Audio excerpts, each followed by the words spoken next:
Bienvenue. Devant moi se trouve un Poco M7 Pro et aujourd'hui je vais vous montrer comment activer et configurer votre point d'accès portable.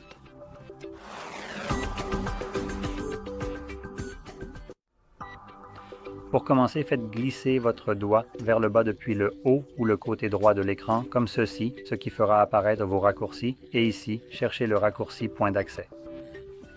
Il se peut qu'il ne soit pas ajouté par défaut, en tout cas je ne le vois pas. Donc il se peut que nous devions cliquer ici sur ce bouton modifier, puis le trouver quelque part en bas.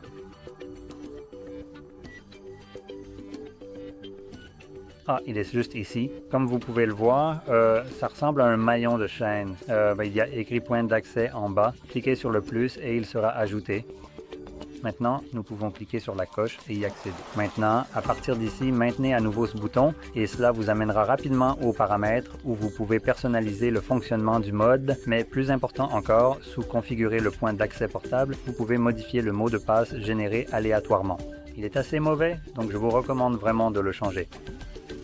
Votre mot de passe doit avoir 8 caractères, mais...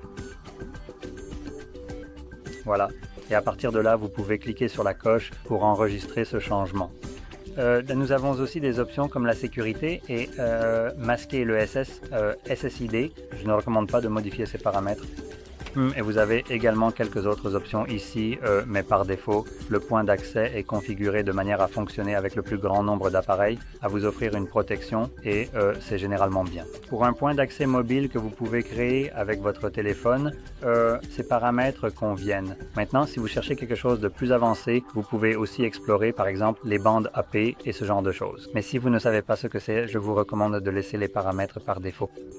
Quoi qu'il en soit, ici nous allons fermer ceci et maintenant, chaque fois que vous voulez utiliser votre point d'accès, faites glisser vos notifications vers le bas ou activez le bouton, puis cliquez sur le maillon de chaîne pour l'allumer. Comme vous pouvez le voir, il indique que le point d'accès est activé. Vous avez aussi cette icône de maillon de chaîne ici pour montrer qu'il fonctionne. Et vous pouvez vous y connecter avec d'autres appareils et utiliser le réseau sur des appareils qui n'avaient pas de connexion auparavant et maintenant celle-ci est fournie par cet appareil. Une chose de plus à garder à l'esprit, par défaut, le point d'accès dans les paramètres possède un délai d'expiration. Donc s'il n'est pas utilisé pendant, je ne sais pas, environ 10 minutes, il s'éteindra automatiquement.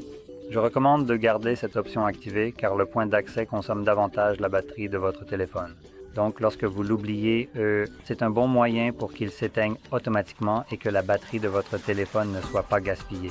Et vous pouvez également l'éteindre vous-même en retrouvant l'interrupteur et en appuyant dessus à nouveau et vous verrez que cela le désactive.